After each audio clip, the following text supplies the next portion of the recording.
Chapter 29. Woe to Ariel, Ariel, the city where David encamped! Add year to year.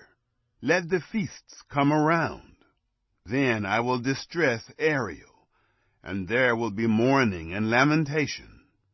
She shall be to me as an altar hearth. I will encamp against you, all around you, and will lay siege against you with posted troops. I will raise siege works against you. You will be brought down, and will speak out of the ground. Your speech will mumble out of the dust. Your voice will be as of one who has a familiar spirit, out of the ground, and your speech will whisper out of the dust. But the multitude of your foes will be like fine dust, and the multitude of the ruthless ones like chaff that blows away. Yes, it will be in an instant, suddenly. She will be visited by Yahweh of armies, with thunder, with earthquake, with great noise, with whirlwind and storm, and with the flame of a devouring fire. The multitude of all the nations that fight against Ariel, even all who fight against her and her stronghold, and who distress her, will be like a dream, a vision of the night. It will be like when a hungry man dreams, and behold, he eats, but he awakes, and his hunger isn't satisfied.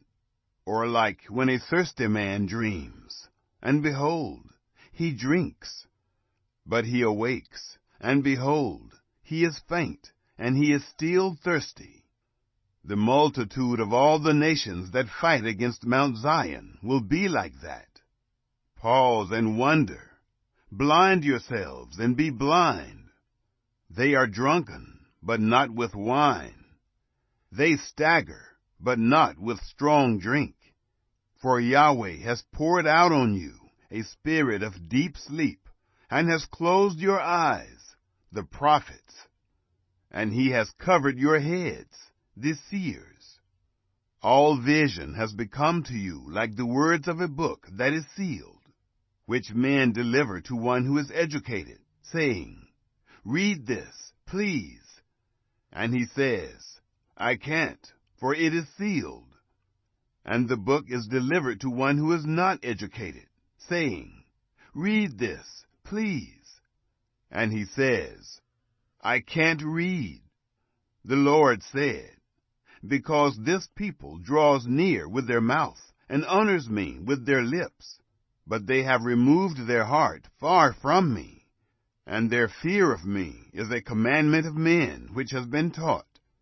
Therefore, behold, I will proceed to do a marvelous work among this people, even a marvelous work and a wonder.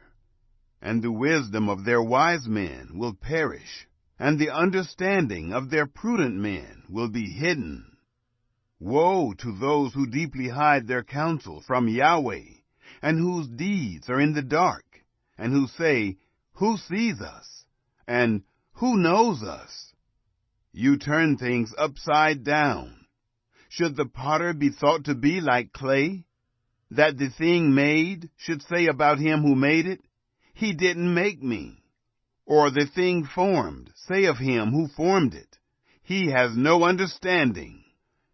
Isn't it yet a very little while, and Lebanon will be turned into a fruitful field, and the fruitful field will be regarded as a forest? In that day, the deaf will hear the words of the book, and the eyes of the blind will see out of obscurity and out of darkness. The humble also will increase their joy in Yahweh, and the poor among men will rejoice in the Holy One of Israel. For the ruthless is brought to nothing, and the scoffer ceases, and all those who are alert to do evil are cut off, who cause a person to be indicted by a word, and lay a snare for the arbiter in the gate, and who deprive the innocent of justice with false testimony. Therefore, Yahweh, who redeemed Abraham, says concerning the house of Jacob, Jacob shall no longer be ashamed, neither shall his face grow pale. But when he sees his children, the work of my hands, in the middle of him, they will sanctify my name. Yes, they will sanctify the Holy One of Jacob, and will stand in awe of the God of Israel. They also who err in spirit will come to understanding, and those who grumble will receive instruction.